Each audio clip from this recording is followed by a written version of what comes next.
Good morning बच्चों।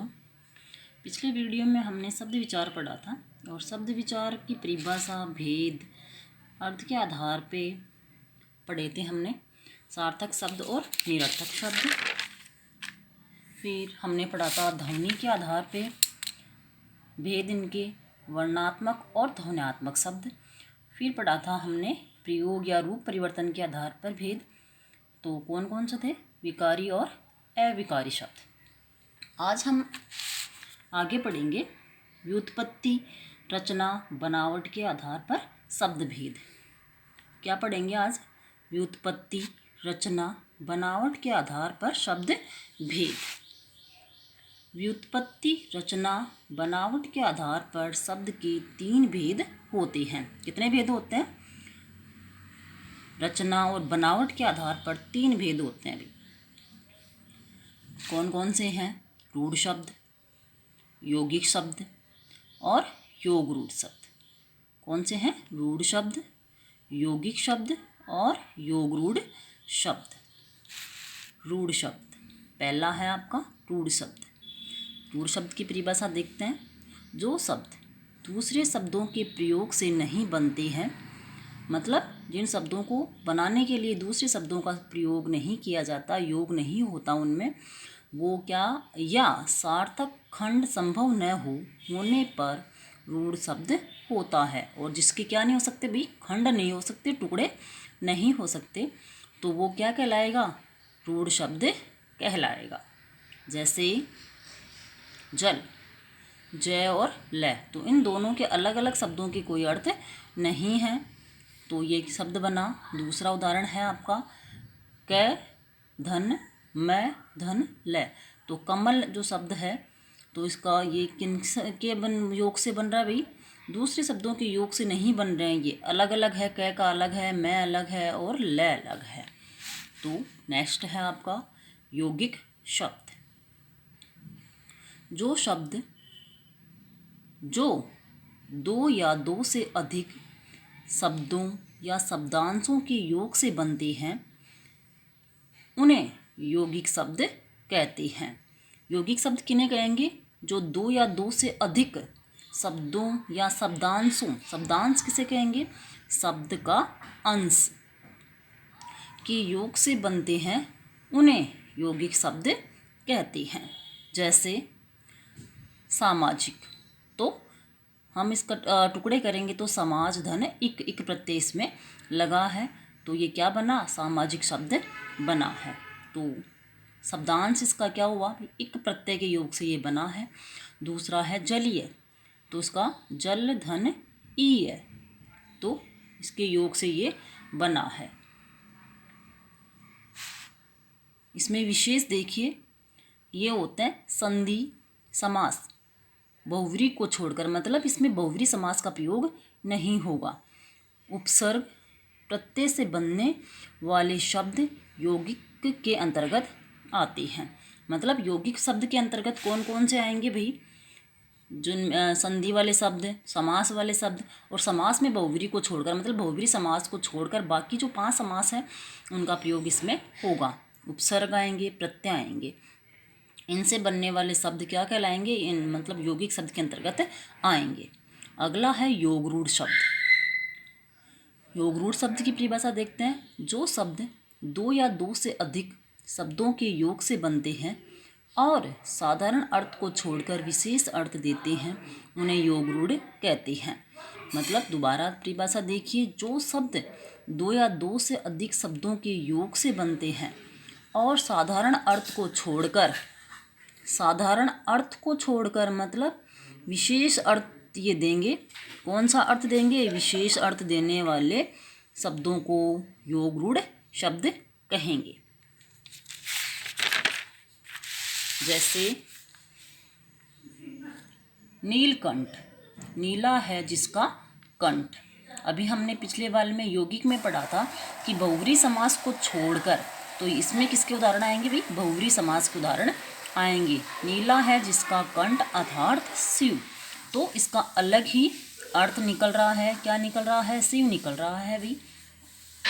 दूसरा है रमेश, रमा का है जो ईश अर्थात विष्णु, तो जिस प्रकार से बहुव्रीहि समास में अलग ही अर्थ देते हैं, इसमें कोई पद प्रधान नहीं होता, वैसे ही इसमें योग रूढ़ में भी क्या होता है भाई, एक विशेष अर्थ की प्राप्ति हमें होती है।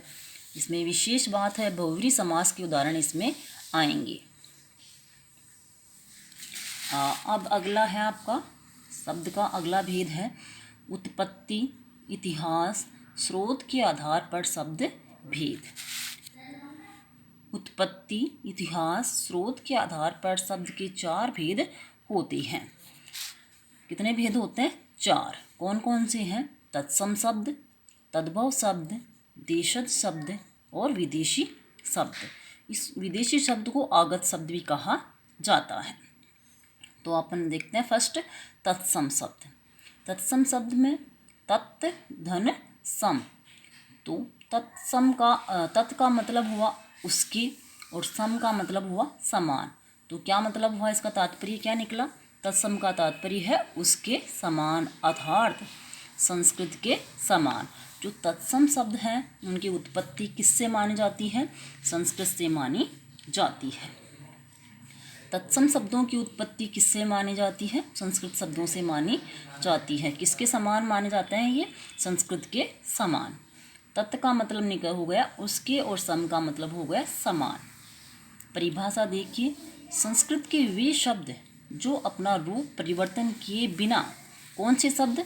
संस्कृत के वे शब्द जो अपना रूप परिवर्तन किए बिना हिंदी में ज्यों के त्यों प्रयुक्त किए जाते हैं। मतलब हिंदी में ज्यों के त्यों, जैसे कि मतलब जिस प्रकार से वो शब्द है उसी प्रकार से उसका प्रयोग किस में किया जाता है? हिंदी में किया जाता है। वे तत्सम शब्द कहलाते हैं। जैसे दुग्ध, दुग्ध का होगा दूध, तो ये तो आपके हैं तत्सम और ये आपके हैं तद्भव। कर्ण, कर्ण का होगा कान। जसोदा, जसोदा का होगा यशोदा। कृषक, तो कृषक का होगा किसान। अग्नि, अग्नि का होगा आग। इसका विशेष है, हिंदी में 4 संयुक्ताक्षर तत्सम शब्दों के अंतर्गत ही आते हैं। संयुक्ताक्षर मतलब जो अक्षर संयुक्त रूप से बने हुए हैं। संयुक्ताक्षर कौन कौन से हैं? अक्षय, त्रय, ज्ञ और श्र। तो अक्षय बना है क और श से, त्रय बना है त और र के संयोग से, और ज्ञ बना है ज और य अण के प्रयोग से, और श्रय बना है श और र के प्रयोग से।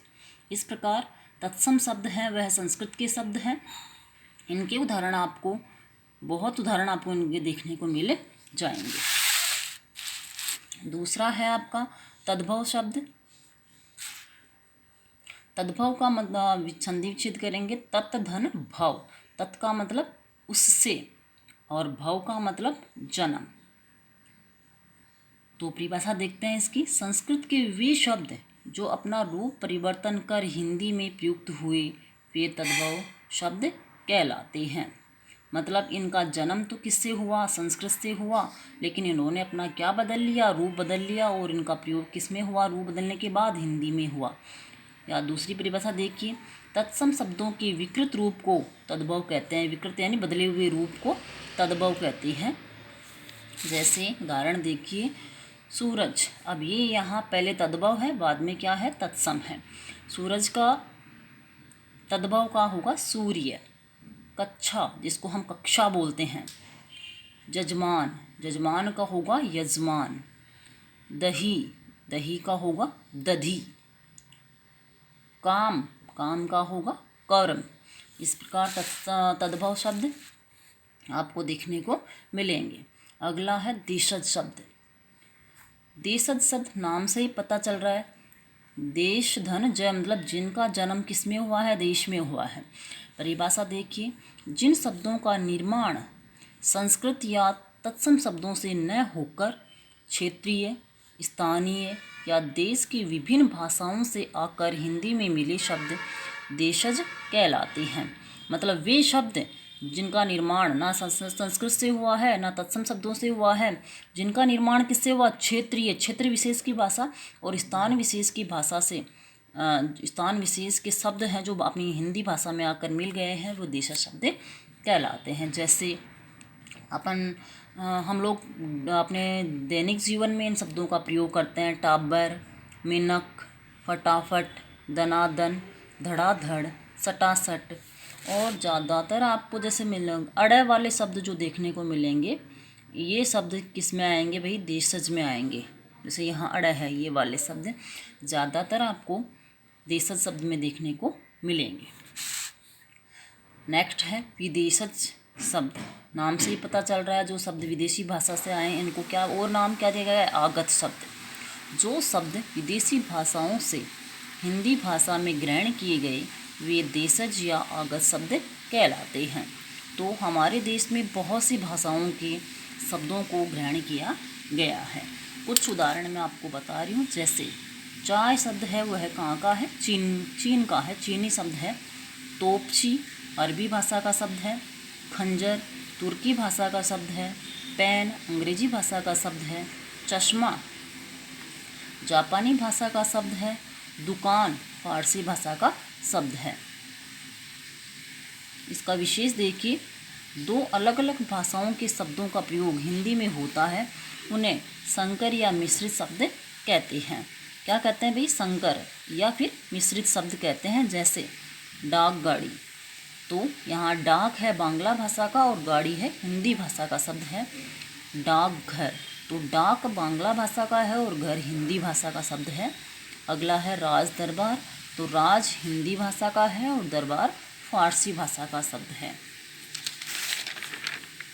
इस प्रकार अपने तत्सम तद्भव जो शब्द हैं या शब्द के जो भेद हैं वह पूरे होते हैं। धन्यवाद।